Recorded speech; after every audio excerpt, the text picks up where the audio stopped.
Hey yoga friends, it's Heather Fraunberger of Geneve Yoga. And in today's video, I am going to show you downward facing dog in a resting downward facing dog position.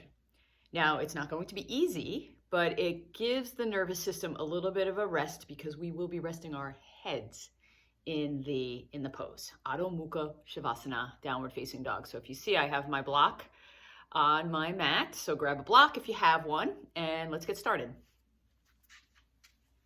Backing up to my mat. All right.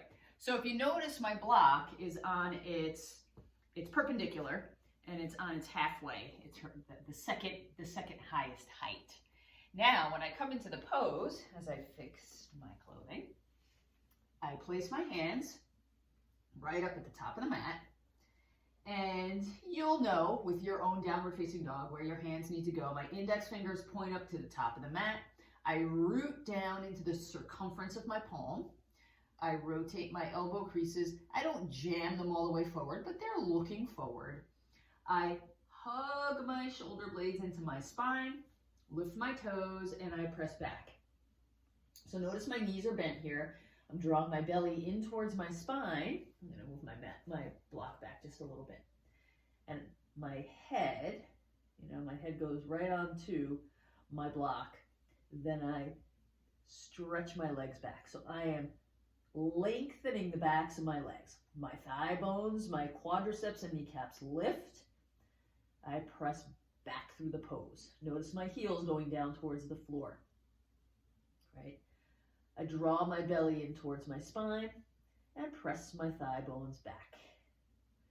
Okay, so I'm rooting down through my hands, pressing forward from my palms, and pressing forward through my shoulders as well, and pulling back through my hips.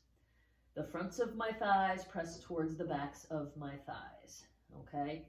Now, if you are in the pose and your heels are not touching the floor, that's fine, okay? Some of us have shorter hamstrings, shorter calves, calf muscles, whatever it is.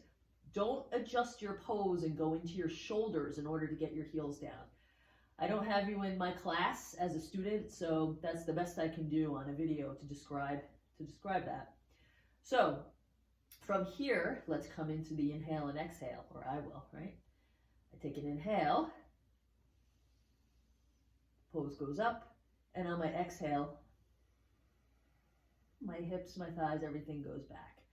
I draw my rib cage towards my spine, press through my hands and press back. Shoulder blades towards my ribs, and I breathe.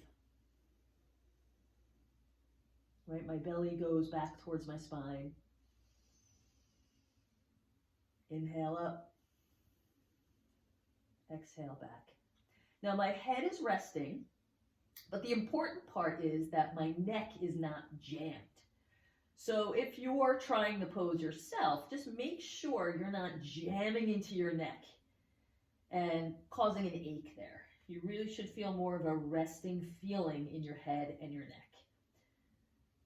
So as I'm here, my head is resting and my nervous system is also resting. I press down through my palms. I pull back through my shoulders. My shoulder blades hug my ribs. My ribs in the front hug back. And I breathe. And now I will release and come down. All right, so that's a supported Adho Mukha Shavasana, downward facing dog. You can give it a try yourself.